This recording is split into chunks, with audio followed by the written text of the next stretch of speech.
Yo guys, Saber here. I wanted to do a video to talk to you guys about some of the new cards that have been revealed. So far we've gotten cards from Syndicate, Northern Realms, Monsters, and Nilfgaard. And the purpose of this video will just be to go through them, talk about them, discuss how good they will be, what sort of archetypes they can be played in. And yeah, that's basically it.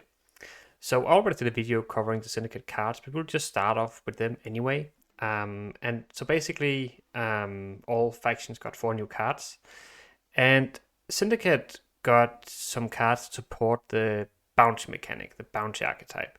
It's not really getting a new keyword, as far as I'm aware, but it's more support to a current archetype, which I think is cool. Like, especially when we're getting these sort of smaller expansions with only 4 cards per faction, you can't make like a complete new archetype every time, but you can definitely develop some of the archetype you already have. The Witchfinder is a very nice card, I think. You spawn 3 Syndicate crowns, which are kind of untractable. They stay on your board. You can just use them whenever you want, essentially meaning that you can have more coins in your wallet. So like even without the bounty synergy, like it's still just a 10 for 12, with the coins potentially being worth more than one point each.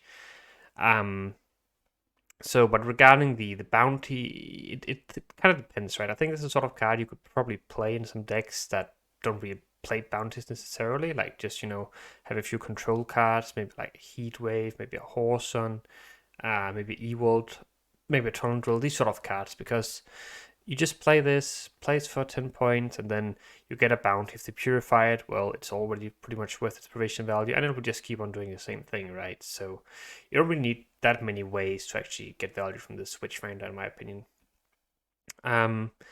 Moving on, we have Fabian Hale. This was a card I revealed. I think this card will only be good if bounty is good. Place a bounty on an enemy unit. If there's already an enemy unit bounty, gain coins equal to its base power. So I think this card is kind of weak if you just put him into like a random deck. But if you combine him with like a lot of bounty cards, like especially the Witchfinder up here, I think it could be pretty solid. But it will all come down to how strong will the bounty archetype be. And if we take a look at the other cards that were added, I don't think these cards will necessarily make bounties super viable, because we have Hysteria here, place a bounty on an enemy unit, damage it by 3. If it already has bounty, double the damage, which is potentially 6 damage for 5, which is good. Usually it's only 5 for 5, but if you don't manage to fulfill the condition, it's only 3 damage, right? Obviously, you're also giving bounty, which is nice, but you kind of have to choose, right? Either it's 6 for 5 with no bounty, because you already have bounty on the unit, or it's a 3 for 5 that applies bounty. So it can be nice, but I think sometimes it will also be a little bit underwhelming. Then we have this Vigilantes here. Whenever a bounty is placed on an enemy unit, damaged by 2. This is, again, 4 for 4, a little bit low floor, not that amazing. Like, obviously, you played into a bounty deck, you probably have a bunch of removal targets, but it's also sort of card that you might just ignore, be like, sure, or maybe they just kill it with like a Joust or whatever, like cheap removal cards the opponent has. So I would say so far Syndicate probably got some of the weaker cards, maybe except the Witchfinder. But definitely going to be interesting to see if the bounty package or the bounty archetype will be played more.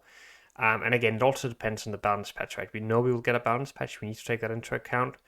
If a lot of the other current bounty cards will get some buffs, then these cards might all of a sudden be a lot better. Moving on, we have Northern Realms. And first off, we have Gerhard. And Gerhard is a really, really nice card, I think. We could spend a lot of time talking about him, and we would also have to go into the deck build and stuff like that. We won't do that right now, but when you look at him right now, he's a 7 for 11.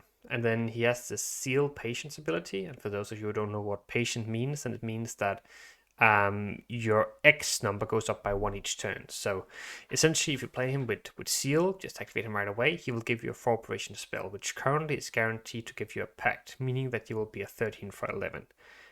That's not bad. 13 for 11 point spend. That's definitely not bad. It's not necessarily the best either, but it's just a very, very solid kind of floor for this card.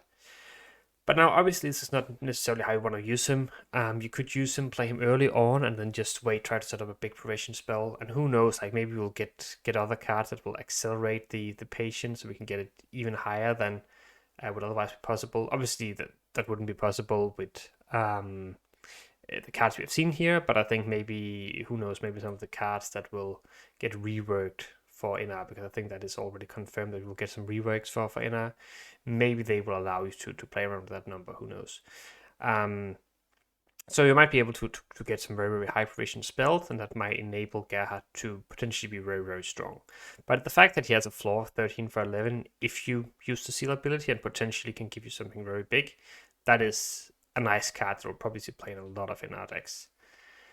Then you have Istrid, and this is kind of an interesting one, I think, because you could argue that it kind of works as a one-point turn engine. Like, you play it, and then you will just draw a bunch of cards. Well, you play him, he has patience, you can then wait a number of turns, and then when you decide to activate him, then he will indeed draw as many cards as turns you've waited. And then if they're units, he will boost them. If they're not units, he'll boost himself. So you can kind of either use them for some carryover for Erland, just some point play basically, or just to fix a bad hand. The downside for this card is it's 7p. It might be a little bit hard to justify that you run this card, but again, it might be okay. It might be playable. It kind of depends on the deck. Like, you have some decks like Shield Wall that don't really have much consistency in them, and maybe this is just a card you play to say, okay, sure, then we have pretty decent consistency, because the 6 for 7 is not that easy to kill. All right. Then you have the casting contest, and this card is potentially very strong. And I think we should actually look at this card before we look at the casting contest, because we have this ban art student, which says patience. So as you can see, patience is like the theme for NR. Damage enemy unit by 0. So this card is somewhat comparable to a Mauler. Both of them are 4 base, 4 provision. Mauler can deal 2 damage the next turn. This card can only deal 1 damage the next turn, but this damage scales. Each turn it deals 1 more damage, 1 more damage, 1 more damage, until you decide to activate it. So it's a card you want to play early on in the round. And then at some point, this will maybe deal like 5, 6, 7 damage. Now, obviously, quite often, it might die. It's only 4 base, but let's just say, for the sake of the argument, this card sticks for, let's say, 6 turns. Then you deal 6 damage with him. Then you can follow up with a casting contest, boost this unit by 5, and then you can reactivate the order ability, right? That would essentially make the casting contest playing for 11 points, which would be very, very strong, of course. So you kind of need to figure out how you want to play around with these cards. Who knows, maybe we'll also get some other card added later on that will play with this casting contest as well. But even if you just use it on something like a Marine, Carrick Marine, which is boosted by 4, then the casting contest would be a 9. So I feel like the casting contest is actually a pretty solid card overall. And could potentially be very strong. It does force you to run a bunch of different order units, but if you do that, I think it's just a good point spam card. It's just a shame it's not a warfare to give you some consistency on the Natalis. Alright, moving on. Then we have monsters. And monsters is a little bit of a weird one, I think. First we have this new legendary card, She Who Knows. And I think She Who Knows is a very interesting card. It has this new Sabbath keyword, which means that if you have 25 or more points on your side of the row, then this ability will activate. And this ability says, at the end of the round, give resilience to the highest base power unit on your side of the battlefield. Quite often, this will be herself, because you won't really have that many other taller units than the 10 base strength. You could have Egon, but Egon would actually die if it got carried over, because the armor would disappear and then Egon would die. So you don't really want to play together with Egon. You kind of just want to play it on its own, really, in that regard. In theory, it can carry over itself, because you play this card round 1, you give it carryover, and then go to next round, and it gives itself carryover again. And then for round 3, you could give it, you have the carryover again, right? So 30 points for 13. I think the issue is that while it might be strong on red coin, on blue coin, you play this card, the opponent can just slog it, then the ability won't work. They might also just heat wave it, they can Geralt it. There's so many tall punish options. And I just struggle to see how this card will reliably be good on blue coin. On red coin, it's different. Like on red coin, you can just play with reach, play your thrive cards. Just always be in reach with this card. And then at some point, when the opponent passes, you play this card, you get 10 points of carryover, you go into round 2, and then you can just beat with this. If they tall punish it, then sure, they play the tall punish for basically 0 tempo because you have the carryover. And if they don't, you actually have 10 more points for round 3. as well, which should be absolutely insane. I think it's a good card, but I'm also not sure if it will see that much play. But I'm actually curious to see what you guys think about that one. Then we have this Rat Catcherus, which is a bit of a weird one. Like currently we don't have that many relics in the game, at least not that many good relics.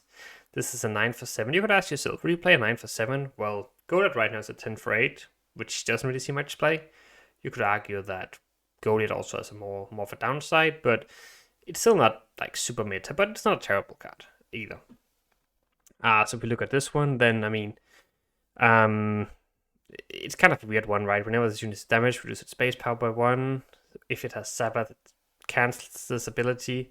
And then whenever you play Relic, you increase the unit's space power. So I guess ideally you want to play this, play a bunch of Relics, give it a super high space power, and eat it with Osril. I think the issue is, I guess you can also use it together with She Who Knows to like give the carrier on this card maybe. Realistically, I feel like it's maybe not gonna be all that great. So probably not a card to that will see that much play, but maybe later on the expansion, then this card will get some more relics, so it'll be more playable. Then we have Gansean. Deploy increases unit space power by 2 for each adjacent relic.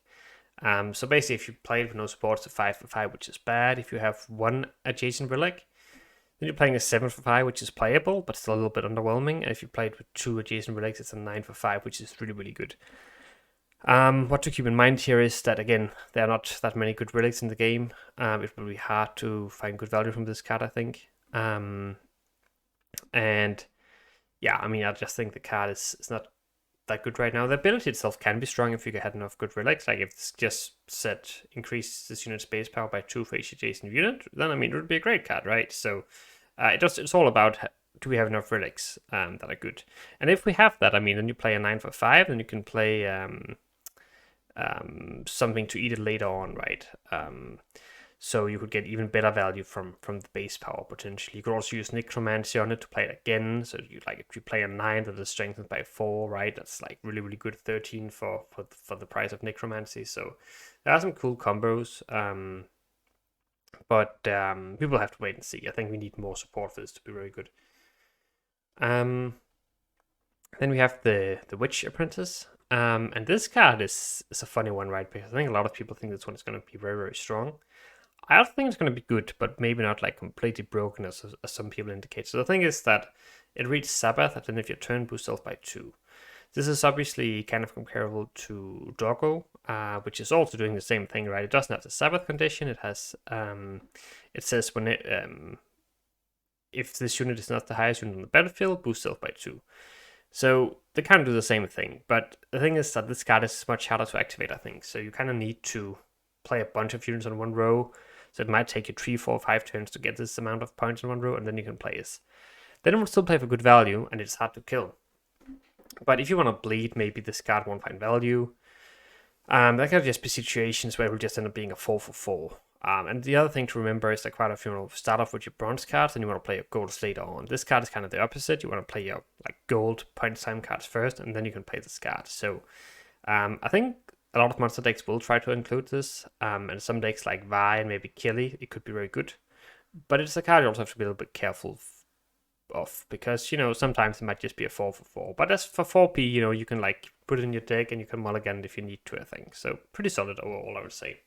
But not necessarily super broken either. We'll have to see. It might depend on what sort of decks it will be played in. Moving on, we have Nilfgaard. And Nilfgaard is, in my opinion, probably the faction that are getting the strongest cards, I would say. Maybe the legendary card being the exception, but let's look at it. So it's 5 for 13, which obviously means that you need to make up a lot of points from its deployability and order ability. So it says, look at the top 3 cards in your deck, move one to the graveyard, then destroy an enemy unit with power equal to that unit's power. So it's kind of hard to evaluate how strong this will be. But essentially, let's say you look at top 3 cards from your deck, you have a 4, a 5, and a 6 strength unit, right? That means you can then choose, you can either kill a 4, a 5, or a 6 on the opponent's side of the board. Now, the issue with this kind of is that, well, I mean, what if the opponent doesn't have anything with this amount of strength, right? Then it's kind of a brick, and you've played a 5 for 13, which granted has an order, but it needs to survive one more turn for it to actually do that. I think I would probably change this to like kind of have the same ability, but then you would be able to destroy the enemy with the same or, well, equal or less to that unit's power, because I feel like this is just too conditional. Now, I do understand, and you can do different stuff to set it up with some of the new cards as well. And maybe it would be okay. Like, I think ideally you probably played some sort of hyper thin deck, because it also synergizes with the order ability, set the power of a unit to match the number of units in your deck. So that could be kind of nice together, because basically you only have a few cards left in your deck, you know what you're gonna get. But right now you don't actually want T-Board to be in your deck, right? Because how often is the opponent going to have a 13-point unit on just side of the board, right? It's very, very rare. So I'm worried this card will be too weak. I know that some of the devs believe that this card is actually going to be very strong and the community is underestimating it. And I'm willing to give them the benefit of the doubt. I think we'll have to try it out before we give it any harsh judgment, but I do definitely agree that it looks a little bit underwhelming right now. But we will see. We will see. I have definitely been wrong before. Then you have Dead Man's Tongue. This card was just released at the time of making this video, and I think this card is really, really nice, actually. So it reads, banish a card from your deck, then boost an allied unit by that card's provision.